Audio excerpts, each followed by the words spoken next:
बाबा जी की प्यारी सास संगत जी, राधा स्वामी जी। सास संगत जी, ये जो सवाल था ये बाबा जी के बहुत करीब रहने वाले सेवादार ने एक बार बाबा जी से पूछा था जी।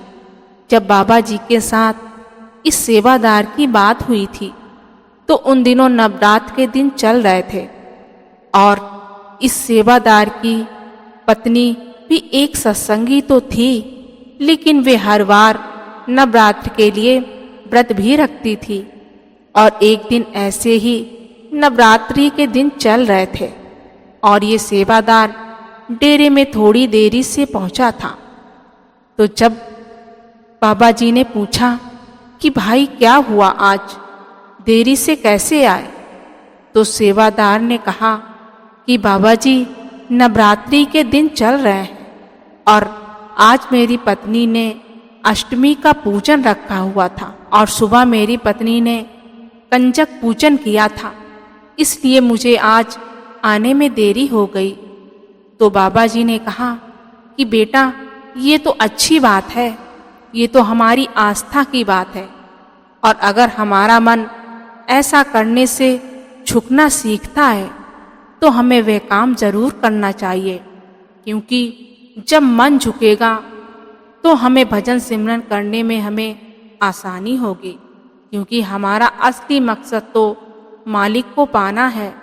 रास्ते सभी के अलग अलग हो सकते हैं, लेकिन मकसद सभी का एक ही है। आगे बाबा जी ने कहा, किसी को व्रत रखने से सुकून मिलता है और किसी को किसी खास दिन पर बच्चों को भोजन करवाकर सुकून मिलता है। मतलब तो सभी का एक ही है कि अपने अंदर मालिक के प्रति आस्था पैदा करना और अपने मन पर काबू पाने की कोशिश करना।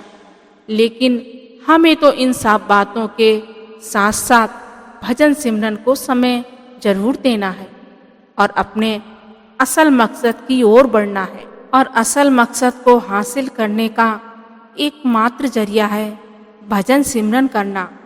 मैं कभी किसी को ये सब करने के लिए मना नहीं करता। हमें तो हर तरह से अपनी जिम्मेदारी निभानी चाहिए।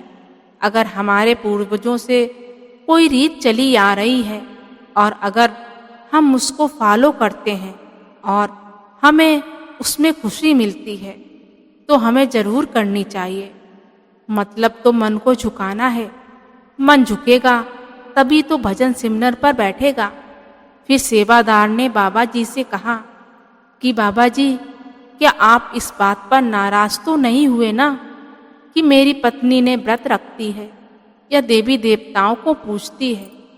तो बाबा जी ने कहा कि मैं किसी के भी खिलाफ नहीं हूँ।